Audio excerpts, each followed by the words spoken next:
Live from Johnny Donut Studios, you're watching the Mad Bomber Podcast.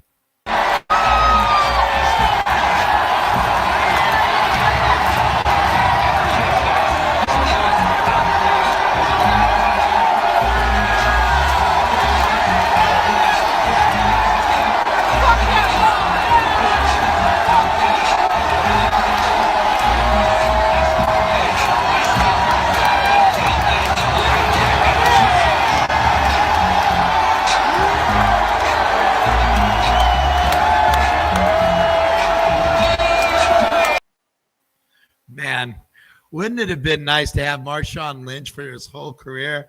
An Oakland guy, straight from Oakland, high school in Oakland. That was one guy when they made the trade. I know my family had jerseys, and man, that was fun. That year in Oakland was fun. The memories, him and Derek Carr. I mean, if you look at that score, it was 35-14 against the Jets. And it was unbelievable. That's what you call – that was a good Raider team. That was a year our defense was a little bit meh, to be honest with you, because I'm never honest with anybody. So tonight, I want to get this guy on quick because he's going to be up against it because he has to work. And I met this gentleman this weekend at the Black Hole Party in Sacramento, and this guy stood out, man. I mean – he knew his stuff, articulate, and has been a Raider fan since his parents. And I'm going to let him tell the story. But he went to the L.A. Raider games when he was a little guy. His name is Dwight. He's from Sacramento. That's him. Look at that. Oh, he's wearing that nice Super Bowl. That's a nice coat right there. And then look at that, number one. You could see the beautiful Oakland Alameda County Coliseum in the background. And then this is my favorite picture right here. Oh, yeah. Look at that. Look at that. That is special. Look at that smile. It's probably after a victory. I'm saying we won that game. I mean, we may or may not. I could tell you that for sure. But I would like to introduce you straight from Sacramento, California, who was at the Black Hole Party this weekend with his beautiful family. I want Dwight, come on in, man. Hey, thank you, man. I appreciate it. Thank you very much. Thanks for having me, Johnny. Oh, man. I mean, let's get into it. I know I got a little bit of time with you, and I want to go right into it. So this is something that we've done a lot of Black Hole. We had Carmen, we had Steve, we had Cisco, and now yourself on the show. And the floor is yours, bud. I want to know from infancy to today, how hard is that Raider pride with you? Oh, man, it runs deep, you know what I'm saying? It's definitely running through my veins, you know what I'm saying? Through the good and the bad. Win, lose, or tie, I'm a Raider until I die, you know what I mean? So, you know, that's just me, you know? Like I said, like you said, I started in L.A. You know, my dad was a really big Raider fan. You know, when they came to L.A., I was real young, you know, through the Marcus Allen years, the Bo Jackson, Howie Long, you know what I'm saying? Those guys just bled Raider pride, you know what I mean? You know, a lot of the pride that we need today, you know, in this dang Raider clan right here that we got going on, you know, they were it, you know what I'm saying? They were nothing else but Raiders, you know? And like I said, I was thanking you earlier because you brought that back to me, you know what I'm saying? That history that I, you know, missed over because I was so young, you know, and how it just came about, you know what I'm saying? Guys fighting hard and in the mud, you know what I'm saying? Fighting for the victory, you know what I'm saying? Fighting for the Raider fans, you know? And it was great, you know, until I moved up here and got into it again, you know what I'm saying? Man, came back to Oakland and got season tickets, you know, hanging out with Raider fans, tailgating, you know what I'm saying? Going up there 8 o'clock in the morning, you know what I'm saying? As soon as gates open up, you know, find your parking spot, barbecue, drink, you know what I'm saying? Pass out by halftime, you know what I'm saying? I never did that. I don't know what you're talking about. Sun beating down on you. I was behind the Raiders, you know what I'm saying? I was behind the Raiders, so the sun beat down on you the whole game. And, you know, by halftime, you over there asleep, hoping that you winning. Yeah. And by the way, we did win that game right there. We did win that game? Yeah, okay, we did win that game. Liar. Absolutely, we won that game. That's your seats right there, right? Oh yeah. Those are the seats we had right there. Yeah, that was me and my best friend Manny. We had those seats right there, the 30-yard line, right behind the Raiders bench. Uh-huh. Yeah, it was So great times, man. Those were great times. so you talked about some of the Raider fans. You were talking to me about Marshawn Lynch earlier, and remember that game against the Jets. But there was a lot of games that I'm sure you went to that was, I mean, the camaraderie when you got into that, into the parking lot in the mornings, because we felt it. We've talked about it many times. But setting up, were you on 66 side or Hagenberger side? We were 66 side, the front side, right, Okay. Raider side. Yeah. Okay. Yeah. Okay. Mhm. Talk about that, man. You were there, and then talk about some of the games and I mean, what players we talked about a couple of players, probably a lot of other people they not like anymore. Mr. Jamarcus Russell, we had a nice little Oh yeah. but talk about some of the excitement you had going to those games, right from the parking lot going in, the fever that was just hot rolling into that stadium, and the camaraderie didn't matter. Everybody was one.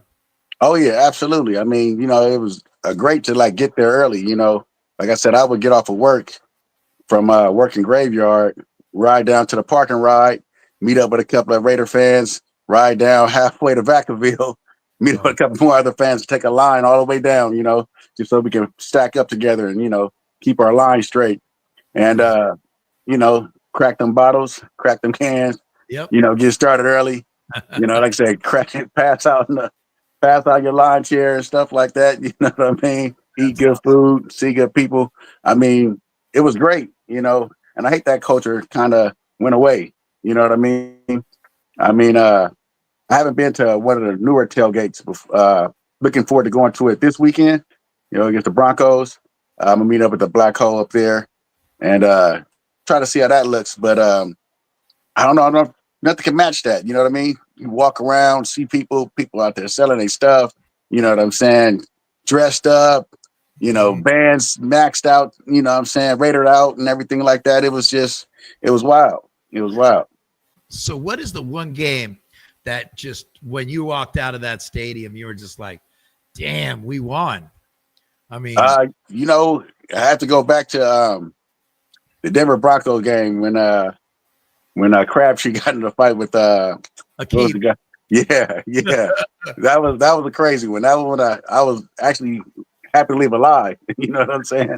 I ended up bringing my cousin to her first Raider game, and she's a Bronco fan. Sorry to say that, you know what I'm saying, but she was asking me all the time, "Can I go? Can I go? Can I go?" And I'm like, I don't know. I don't want no trouble. I was like, this is one of those things you can't really be. But she was a female, so it was cool. I was like, maybe that kind of take a light on the girls and stuff like that. did they? And well, it was crazy. It was crazy because they were going back and forth all game long. You know what I'm saying? Before Was he she went dressed up? over there, huh? She Oh all yeah, dressed she's up. dressed. Oh yeah, she was dressed up. She had a Von Miller jersey on. She had her hat on and everything like that. And yeah, so we were sitting around, and my little crew around me was looking at me like, "What's going on?" And I'm like, "Oh, this is my cousin trying to explain the situation." You know what I'm saying? She's cool. You know what I'm saying? She's first Raider game, and they were really cool and lightweight, lighthearted about it. And so when he first ran into he was killing them all day. You know what I'm saying? He was killing them all day. And I was like, "Oh, okay, cool. We giving her shit and everything like that." But when he ran into that doggone the crowd over there, you know what I'm saying? Over to the team, and then they start going off. Oh my gosh, my heart started racing, man. Because I was like, you see everybody stand up and get up and start looking around, and it's like, as a Raider fan, you're looking for the nearest, Bronco near you. You know what I'm saying, to give shit to it. It's like, oh my goodness. I sat there and looked at her. She was like tucked in her seat, just kind of in a ball. And I'm like, oh yeah. I She said, didn't just. she didn't get any Miller perfume, Oh man, I said, Budweiser perfume. nah. Like I said, I had a really cool surrounding cast around me. You know what I'm saying? My area was very cool, so they were very understanding. They reassured her, "Hey, it's okay, it's cool, ain't nothing gonna go off," and stuff like that. But I mean, that right there had my heart going. I was like, oh my goodness. I said, damn, I have to help her, you know what I'm saying? She's family, so I gotta protect her. But this is one of them times I was telling her about. Oh, that's funny. So yeah, that game there definitely had my heart going. That was one I actually was happy to walk out of there with, You know what I'm saying? Not torn apart.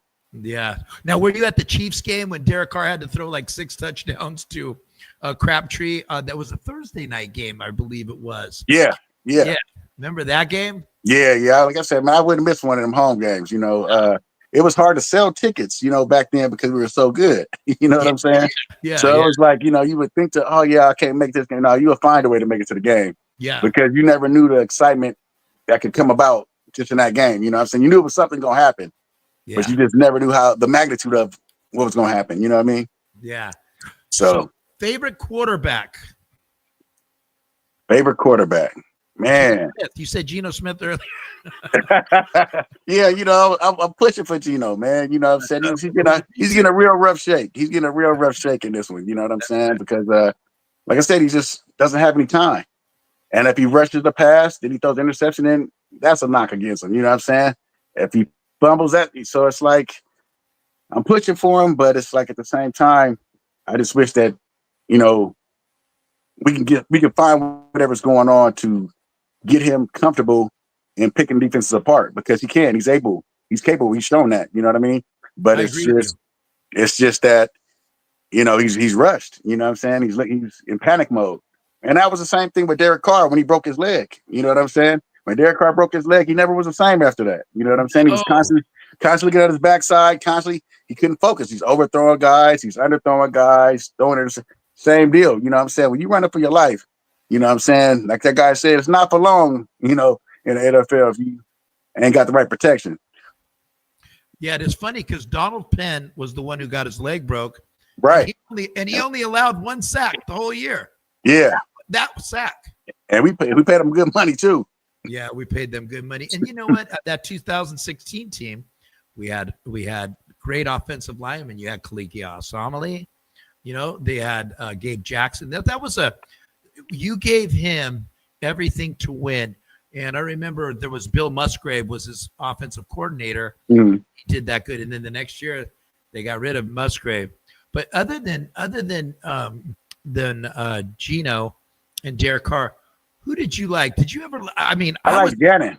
I like Rich Gannon. Oh my God! I thought Rich Gannon was a solid quarterback, man. He was a blue collar quarterback because he did all the right things. You know what I'm saying? And he wasn't flashy. He wasn't over the top. He wasn't like this desirable quarterback, but he did the right things. You know what I'm saying? And made the plays. You know, him and Tim Brown connecting. It was beauty. It was a thing of beauty. Yeah, it was. I remember Andre Rison coming to the team, and I was like, hell yeah, because I was always a big Andre Rison guy. Like left eye. That's probably what. That's probably what it was. Yeah. Maybe out of it. But you know what? When I was just watching some of his tape before we talked, James Jett was a badass. Oh yeah, he was fast and he could catch. That was a good thing. Yes, he could catch. Yeah, he could catch. And then Jason Campbell came, and I loved Jason Campbell. And then he got hurt. Yeah. And then we got now you're gonna forget his name. The number 3, the big tall guy we got from the Bengals. Oh, not Porter. You ain't talking about Porter. No, the quarterback. Oh God, Carson Palmer. Oh, Palmer, yeah. Palmer. But I was a Jason. I loved Jason. I thought he was a little bit like Gannon. He would run. Like what bothers me more about Carr, going back to the Kardashian, Derek Kardashian. There'd be like a play where you go run. You got like just go nope. Throw the 3-yard pass. It's like there's 3 guys around you. What's going on? Right. That drove, and that happened after the 2016 year. You Mad Bomber fans, if you want to watch Derek Carr, watch his rookie year and his years all the way up to 2016. Thing of beauty. He showed so much promise. I mean, I was really a fan. Really a fan. Oh, yeah, both of us were. You talked a little bit about Marshawn Lynch. But we had spoke earlier, in fact, at the gig in Sacramento at the Black Hole Party. We talked about Bo Jackson. Oh, absolutely. And like I said, I wish anybody better. I so wish that, you know what I'm saying, in my younger years when I was going to the games, I could appreciate the things I was seeing. You know what I'm saying? Because I think I took it for granted just being a kid and just like I said, just in awe of the atmosphere. You know what I'm saying? Not knowing what greatness I was watching. You know what I'm saying? With him, Marcus Allen. Just prime running backs that was pure running backs. You know what I mean? And one for the ages. One for the ages. They don't make them like that no more. You know what I mean? They really don't. And have Napoleon Kaufman too. Napoleon Kaufman. Oh yes. That dude could flat out run. Yeah. But and he had power. So Dwight's been to LA Coliseum. He's been to the Oakland Coliseum, and he's been to Allegiant. Oh yeah. Okay. Wouldn't you wish they could take Allegiant, pick it up, and then put it down in Jack London Square? Wouldn't that be? Well, I mean, in a perfect world, you know what I'm saying? Perfect world. That was the worst thing, losing my tickets. The worst thing was losing my tickets, man. But the Raiders organization didn't make it easy. You know what I'm saying? I mean, they overcharged for those tickets, and they already knew that they was going to sell them out to the casino, so they weren't even worried about the fans. And that was the thing about it. You know what I'm saying? They weren't worried about the fans anymore once they left to Vegas. You know, it wasn't about the fans anymore. It was about the markup and the casinos. I think, you know, in my opinion.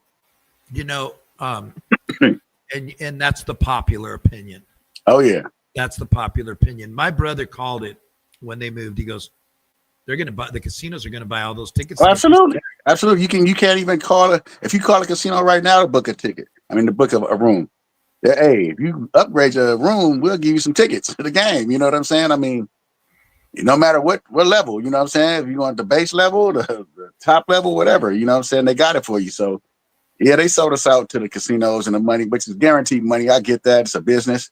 But it really took a knock on the fans because the games I've been to at Allegiant, it's not Raiders.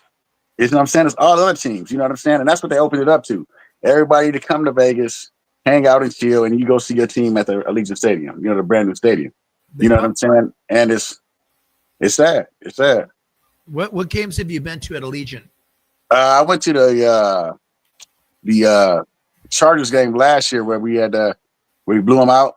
Oh, okay, yeah. Killed them and had fired their coach and everything like that. Thursday night game. Yes, yeah, I went to that with my best friends and stuff like that. That was an amazing game. I was gonna send you a picture of that one too, but I was like, you know what I'm saying? I was like, nah, it's too much. No, the picture you got is perfect. I mean, yeah.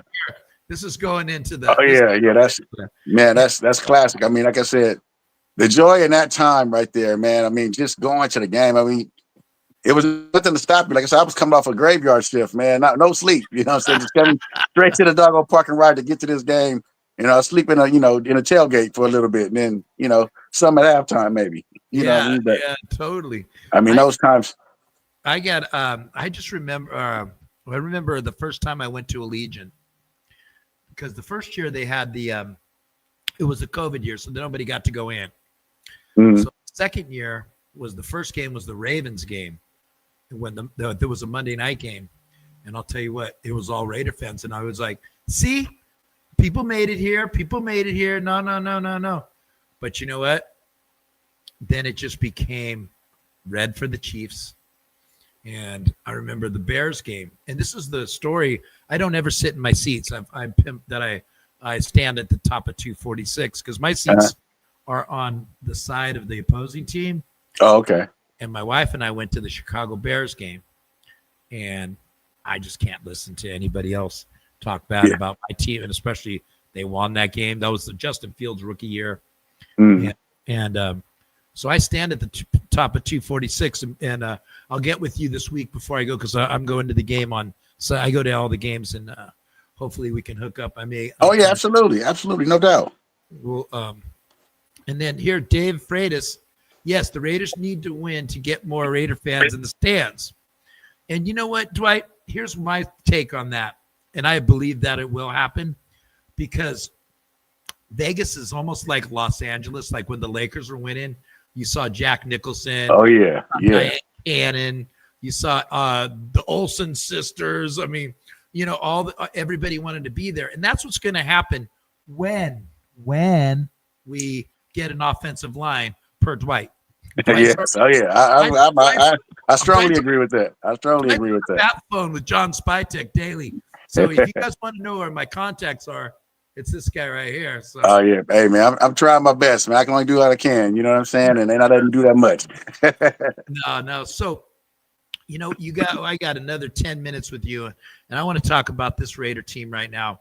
I'm going to have you back on when you got time, and we can go through a memory lane after the season, because Absolutely. your stuff. This guy is the Raider fan. One last question, though. I had a question. How did your dad become a Raider fan? That I don't know. You know what I'm saying? That I don't know. Yeah. I mean, it was so many great teams at that time. You know what I'm saying? He had the Steelers and the Jets and all this. I really couldn't tell you. That would be a good question. You know what I'm saying? I wish I did know. We'll get back to Yeah. the question.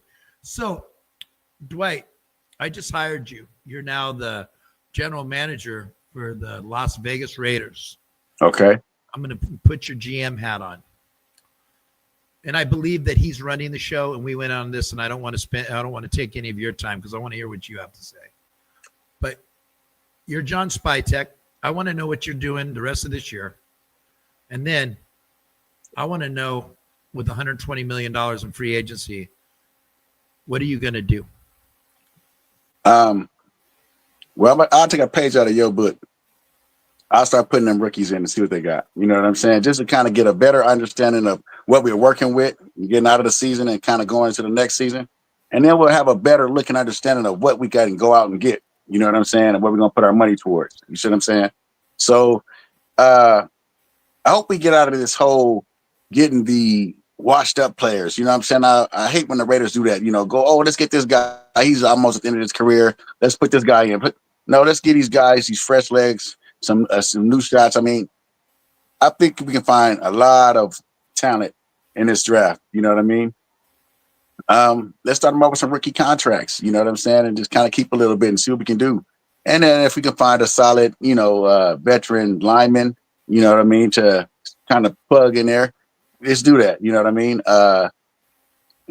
Quarterback wise, I would like to see somebody, but I mean, I kind of want to see what Pickens can do. You know what I'm saying? I just kind of to see if he can run the offense, if he can understand, reads and check downs and what I'm saying, audibles. Let's see how he moves under pressure, because it's gonna be pressure. You know what I'm saying? I got a pretty hectic end of the season schedule, so there's gonna be a lot of pressure for him to see different things and see how he reacts to different things.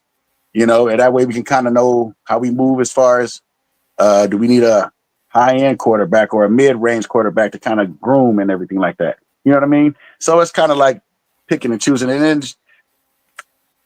I think our defense is pretty solid, man. If we can just keep them off the field, you know what I'm saying? I mean, a piece here, a piece there. Yeah, maybe a cornerback just kind of cover behind people, you know what I'm saying, make it hurt. But I think our defense is solid. You know what I mean? When they really step up to it and they, like you said, the first half, I mean, shit, we held Denver to what? How many points we had? 10 points, I think, this year at the game? 10-7. Yeah, so it's like, I mean, Denver's offense is running rampant over all these defenses, so we're definitely proving a point that we can compete. Receiver is a good thing, but I mean, what we have is cool with Brock Bowers, because Bowers is opening it up a lot. You know what I'm saying? They're going to start to double team. Bowers is going to open up things that Lockett and other receivers can actually work on. So I think we don't have much to work on. Just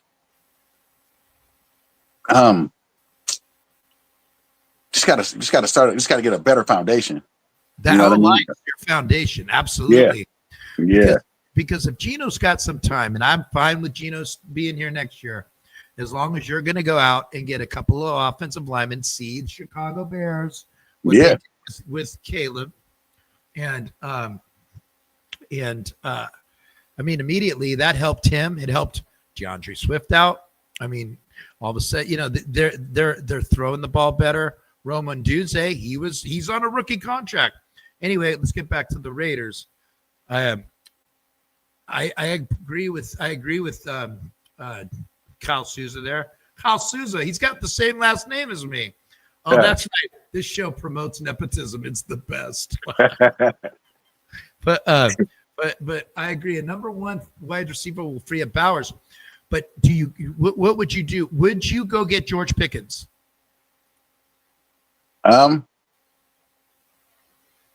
Because his name has been pushed our way, and they're going to have enough money for a wide receiver one. Or do you want to go ahead and see Besh, Thornton? And I got a feeling, and Kyle Souza immediately, my son says no, but this is Dwight's show.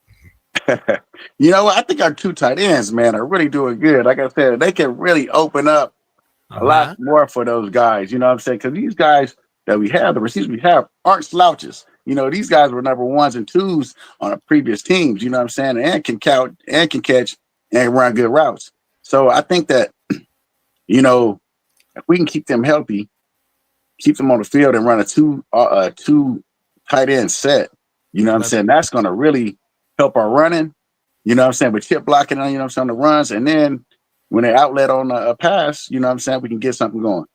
Okay, JPJ. What do we do at JPJ? This is, I'm going to set this up for you. He's been hurt 2 years in a row now. And in college, he was hurt. And do we count on him as an offensive lineman? And now Michael Mayer, 2 years in a row that he's been hurt. Right. And so what do they say? The best ability is availability. Yeah, but I mean, you know, we overworking them too, though. You know what I'm saying? I mean, see, these guys earn their paycheck. If they get hurt, they like I said, he's a man amongst men. You know what I mean? And I love Michael Mayer. Yeah, and that's what I'm saying. So it's like, I mean, we definitely need some backups. You know what I'm saying? Because our bench is horrible. You know what I'm saying? I mean, we're not filling in with, you know, people that's sustainable and can hold down the fort for sure. But yeah, like I said, undrafted free agents on our offensive line 2 weeks ago. Right. In fact, our offensive line 2 weeks ago, their total salary for the year is a little over $5 million. Chip Kelly, $6 million, just as an offensive coordinator. Right. So, last question, because I know you got to go to that 4-letter word. Yeah, I know. God. I wish I could stay because, you know what I'm saying, this is getting good. This is getting good. I already signed a contract with you to come on after the season. So, I'm coming back for sure. So, do you fire Pete Carroll? You know what? I like Pete. I like his energy. He's a winner. You know what I'm saying? This is, I mean, you can see with how he's losing that it's just not, it's not his character. I mean, you see his press conference, this guy is like beside himself. You know what I'm saying? Because this is not his culture. You know what I'm saying? I like Pete. I think we can do something with Pete, but Pete needs winners. He needs people that want to play for him. And he's the kind of coach that motivates you to play. I like the fact that he plays around with the players. You know what I'm saying? He's out there jumping around. Yeah. He's interactive. You know what I'm saying? And it kind of gets you going. When your coach is in there, you know what I'm saying? He's not a tight ass. He's kind of just, you know, down to earth, and he's approachable and stuff like that. And, you know, he brings that kind of energy, you know what I'm saying? But it's not being reciprocated on the field. You know what I'm saying?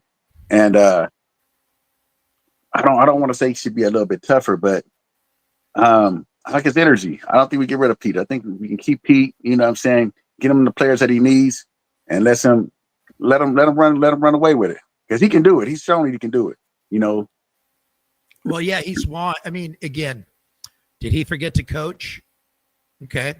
Did the game pass him by? No. Did Kevin O'Connell forget to coach? He was 14-2 last year, and now he didn't even score any points last week. Hold on. Oh, he had a quarterback last year. Right. You know what I mean? It's like, you have to have players. I mean, look at all of a sudden, did Dan Campbell forget how to coach? That's kind of what I'm saying. And now Dan Batesel, who I know very, very well, straight out of Dublin, California, from Johnny's Donuts Studios. Danny knows someone who knows someone very, very, very popular and a Hall of Fame defensive back, who said it would be the worst thing, if anything, if the Raiders got rid of Pete Carroll. Pete Carroll, he's a winner. And he is. And I'm going to stick with that because look at today. I read on Twitter that all the Pittsburgh fans want Mike Tomlin to go. He's never had a losing season. Right. You know, but we don't win in the playoffs. It's like, but you can't win them all. You know what I'm saying? You can't please them all either. You know, and it's not Tomlin's fault that there's a Mahomes, and a Josh Allen in the same conference. Oh yeah. So he comes in with a game plan. You know what I'm saying? And he try to work it out as best he possibly could. You know, it's up to his players to execute, and that's where we're lacking, the execution. You know what I'm saying? They do, and that's the offensive line. I'm gonna let you go. Damn. I know, man. I know. We got to do this again, man. We got to just have a great time, man. Oh, dude, I love your platform. I'll tell you. Like I said, make sure we catch up. I want to catch up with you, man, when we get down there. I'm gonna call you on Friday, and then I'll get with you for sure. Okay. That is Dwight from the Sacramento Black Hole. Look at that back job. He's got to get his own podcast. I told him that earlier. I'm riding with you, man. I'm riding with you on this one, man. You know what I'm saying? Keep doing what you're doing, man. Keep doing what you're doing. Night show. Yes, indeed. All right, bud. Hey, all right. Be safe. All right. Have a great one. All right, take care, brother. Bye.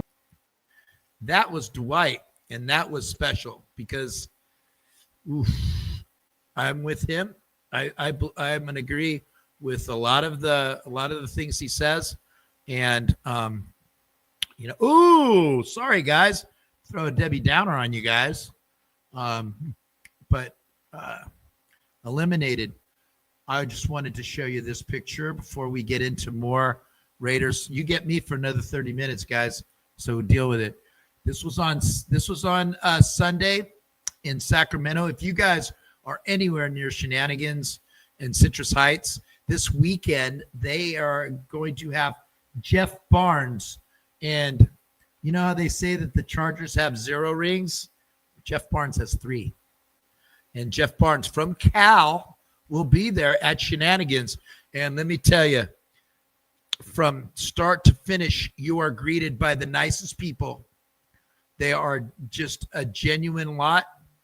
They are unbelievable. And just as good as they are is their food. Their food is crazy good.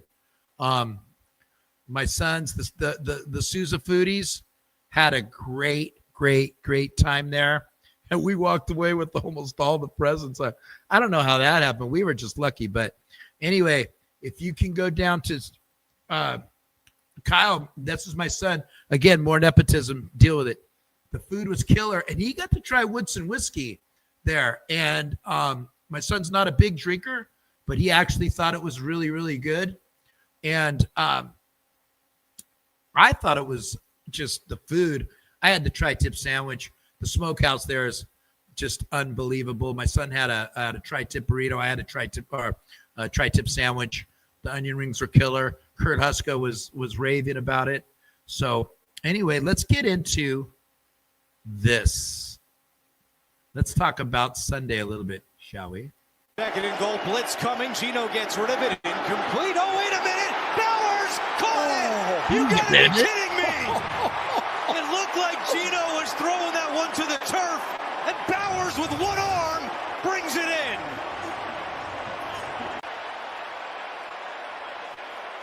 Oh, my. Wow. It was so good, the crowd's not even booing the call. They're just watching. The ball never touches. And even if it had, he had control as he brought it in. As he was getting mauled. Right there. That tip of the ball doesn't even touch. I just love TikTok. It's my favorite. And that was Brock Bowers. And they're already fitting him for a yellow jacket, if you know what that means. And when I'm telling you, Brock Bowers was just what the disgusting thing is I think he was only targeted 3 times in the game. And this guy and Olsen, Greg Olsen, this was his first game getting his own gig as an offensive coordinator, which in my opinion, and I hope you guys were watching the games as close as I was, I thought the plays were coming in smoother. The play was snappier. The Chargers like to play that press defense, and it's tough to run against them. They were doing a a great job. Look at that. Look at this. Isn't that just amazing? That's AI. Look at that. He's ours. Look at that. This guy is setting records, and we'll talk about those records. Talk about those records with the Oracle on Friday. We had a little bit of controversy also. I mean, the Brock Bowers played well. Jack Besh finally got in. We talked about this on Friday, the Oracle and I. And everybody can go ahead and you can either play one of the three guys. Either you're Tom Brady, John Spytek, or Pete Carroll. And he had to give Mark Davis a call the weekend he had to fire Chip Kelly. And I said, and this is just a speculation, that when he came in, he said, "Hey, Mark, hey, Tom, hey, John, we need to talk." And he said, "I need to get rid of this guy. For whatever reason, we'll figure it out at the end of the season. There's everybody saying this, saying that. I don't know what happened. We don't know what happened. We can just only speculate. And we're not going to TMZ on this show. That's not how we roll here. But I can tell you what I think happened." Okay, I'm John Spytek. Okay, Pete, we're going to go ahead and pay him $12 million. But from now on, the rest of the season, I need to see Caleb Rogers, Charles Grant, Darian Porter, Jack Besh, JJ Piquets. I did say Darian Porter. I would like to see the Bergs in there because I don't know about you guys, but Devin White, we're going to show this on Friday too. I don't know if he's putting out full effort. I mean, if he doesn't have his way, he gives up on plays. And I saw that, and we'll show you that on Friday. But I believe Spytek's had to have said, "Look, I drafted these guys, and we're going to have a draft. Right now, we're going to be a high draft choice. People wanted this. Some people want this. I mean, everybody out there has an opinion on who we should draft first. If you're a guy that wants a quarterback, then you're watching Ohio State this weekend. You're watching the Fernando Mendoza sweepstakes. Indiana really hasn't played anybody since Oregon, so you get to watch him play against my favorite two players in the draft, which would be Arbel Reese and Caleb Downs, both defensive. One's a linebacker, Arbel Reese, number 8, and Caleb Downs, number 2, who's one of the best football players in college football. I clearly think that he can make a difference immediately with our team, because I do believe on the defensive side we need a linebacker, we need a safety. I'm not a Polamalu guy, whatever, however you say it. Not a Polamalu guy, but if you're going to be watching any football this weekend other than your Raiders, you need to sit down and watch Ohio State, Indiana, because you're going to get to see Fernando Mendoza play against the most pro-style defense you're going to see him play this year. I thought he did a decent job against Oregon. He had a pick six against Oregon. That was him and the Deontay Moore guy, another guy that the Raider fans are pushing for. So that's where you're looking. But if I'm Spytek, I just saw the PFF rankings for Caleb Rogers, and he was the highest ranked lineman for the Raiders this week. And I'm not a big PFF guy unless it's for linemen only. PFF is not good on quarterbacks, linebackers, wide receivers, because it's really hard to, see what they're doing. When you're an offensive lineman, it's one-on-one. And Rogers had he had the highest grade as a rookie, as on the offensive line for the Raiders. And Dylan Parham had the worst after 3 sacks. So going into next season, you need to see who you have on this football team.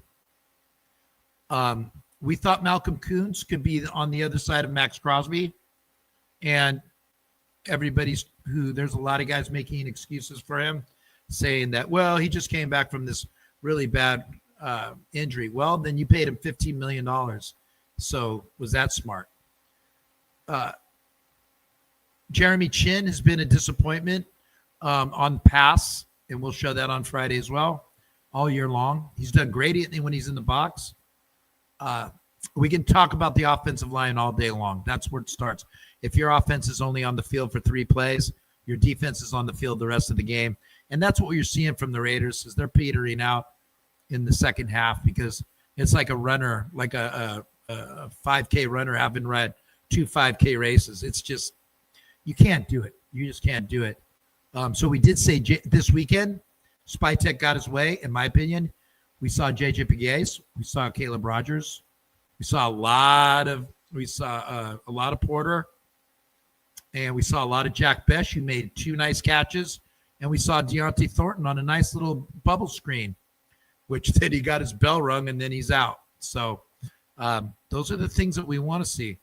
We want to see more players that do this. Special treatment when it comes to that type of stuff. If it was a lineman and he flopped like that, they probably wouldn't call it. You know what I mean? But if you're going to talk shit, talk shit. And I'm running away and I hear him. There's nobody around. Like they singled in the camera like this. There's nobody around. He's screaming in my ear like on purpose. Yes. And of course, I'm pissed off. And I gave him like a little love tap and he flopped like crazy. He did a good job. I shouldn't have even reacted in general. So that's on me.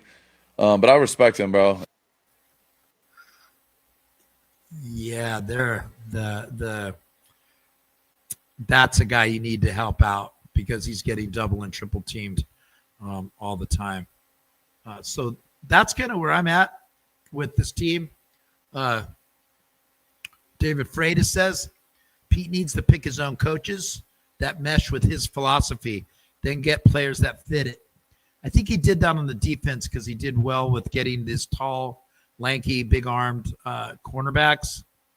I don't know if he's – I think we're really weak in linebacker. I do. Landon Roberts is just a two-down backer. I like to see the Bergs. But realistically, who's let us down this year is our special teams. And our special teams has just not been good this year at all. And we switched coaches, and it got a little bit better, but then it got worse again.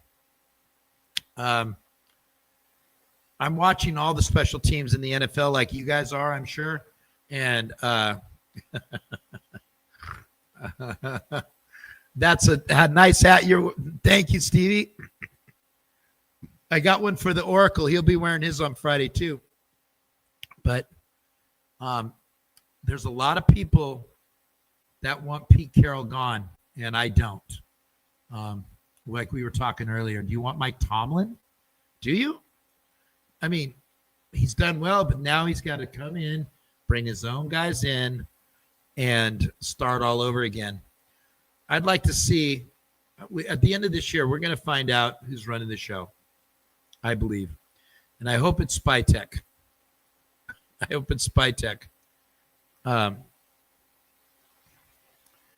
Definitely Pete needs to call the coaching lineup for sure. Absolutely he needs to. I don't know. Again, we don't know much and we're not speculating. We're not going to throw stuff on anybody right now. Chip Kelly's has been a great offensive coordinator, but I really do believe, like anything else, he's more of a college coordinator because that's where he really does well. There's if you watch college football and you watch pro football, if you've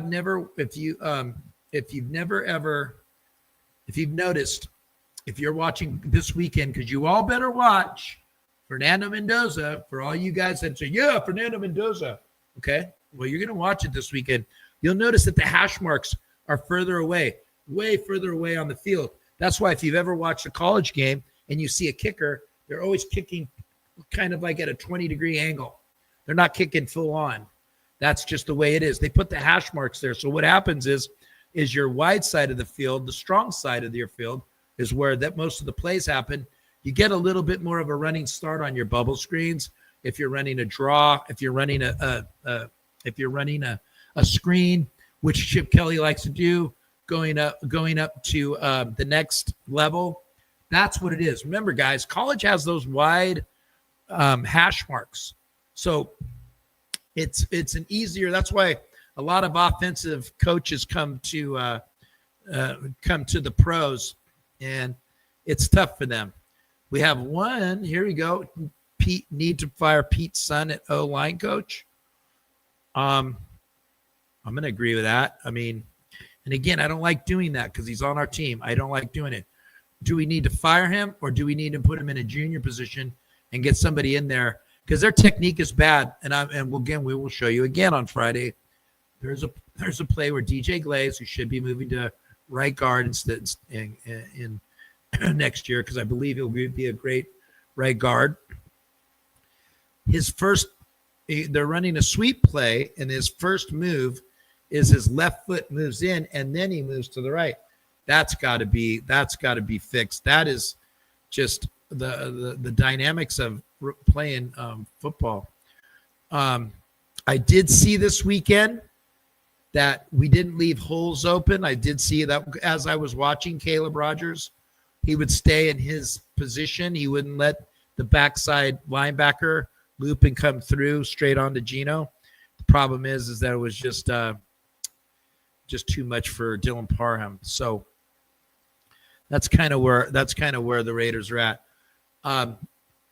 On Friday, the Oracle and I will be going over some stuff. We're going to be going over tape for Denver. We're going to be going over tape for the Raiders last game. There was some good stuff they did. I'll tell you who I liked. I know you go ahead and kill me, but Alex Kappa played well at center. He did a great job. There was a couple plays he missed. Look at that. Jim Willard, I need a hat. Steven, he needs to get to Sacramento and get a hat from you. But Alex Kappa had a decent game, and we're going to go over that. We're going to do a lot of film study on Friday. And a big announcement that I said on Sunday after the show. The Oracle and I were recognized by someone on a national show, and we wanted to thank everybody who's been pumping the show, but we were recognized, and it was an honor. We won't say who it is because he's going to be coming on the show the first of next year when it's Raider season. I don't want to put anything on right now, not yet. We're still new at this. So next Tuesday, I will be at the Denver game. Who's ever going to be there this weekend? I'm going to be at the Dark Side Tailgate. And I'm going to go by there and where Darth Raider is, Sith Raider. And we're going to have one of them on the show next week. I'm not going to tell you which one it is. I'm going to have really, really smart guy. I'm going to be with him on Sunday. I will be at the top of 246, so please come by and say hello. But again, do not miss Friday's show. If you're a geek like me and the Oracle, that's going to be the Geek of the Week show. It's going to be awesome. We're already – Oracle's in the laboratory right now. I'm sure he'll have something nice to add, as he always does. But, guys, I really, really appreciate everybody coming in. And, again, look at Steven Chavez. Come and get it. We will have Jeff Barnes this weekend. They're going to have Jeff Barnes. If you guys are in there, the Sanchez's, the Souzas, anybody that's in Sacramento this weekend, please go down to Shenanigans. You will not – I mean, the raffle is crazy. And Jeff Barnes is the biggest, gentlest giant. I had the pleasure to talk to him a couple of months ago, and he's just a gentleman, and he loves to wear those rings. Those rings will be on display. I promise you that. So without that, let's everybody give a Raider thank you to Dwight. That guy's amazing. Just a wealth of knowledge. That's a real Raider fan right there. So we will see you guys on Friday, 7 p.m., live from Johnny Donut Studios. Good night now. Now it's Siani to the left. Biletnikoff to the right against Marsalis. Back is Lamonica. Throws for Biletnikoff. Touchdown Raiders! Biletnikoff is having words right now with Marsalis. Fred caught that ball after quite a physical battle with Marsalis in the right corner of the end zone. He went on out of the end zone, and then instead of slamming the ball into the turf, he ran back in about 10 yards. yards to where Marsalis was and defiantly slammed it in the turf in front of Marsalis. The two tight ends are lined up as tight ends. Back goes Darrell to pass. He's looking for Smith, but instead goes down the middle. Chester, touchdown Raiders! Holy Toledo, what a great ball! 19 yards and a Raider touchdown to make it 22-3. Chester had gotten free at the 5 and was all alone in the end zone 2 yards in. The Chargers now have a brilliant opportunity to put this game away. Here's Williams to the left, Garrison to the right, flanks right, Charlie Smith out to the left as a wingback, leaves only one back to block, that's Hubbard. LaMonica back, gets fine blocking, now he throws down the middle, Branch at the 20. Branch at the 18, tripped up, keeps going, reverses to the 15, he's at the 10, he dances down to the 9-yard line. First and goal to go Raiders. 1 minute and 30 seconds left to go, and hang on to your hats. Branch is still in. He goes to the right, slotted inside Biletnikoff. 5 defensive backs in there. LaMonica gives to Smith, sending him to the left. He's got Upshaw in front. He's at the 5. He's at the 2. It's a touchdown Raiders! Charlie Smith from 9.5 yards out. Oakland has gone in front. Clarence Davis is in for Charlie Smith. He's a deep threat on pass reception. Back goes Stabler to pass, steps away from the rush. He's going to run up the left side. 30, 25, 20, 15, 10, 5, touchdown! Touchdown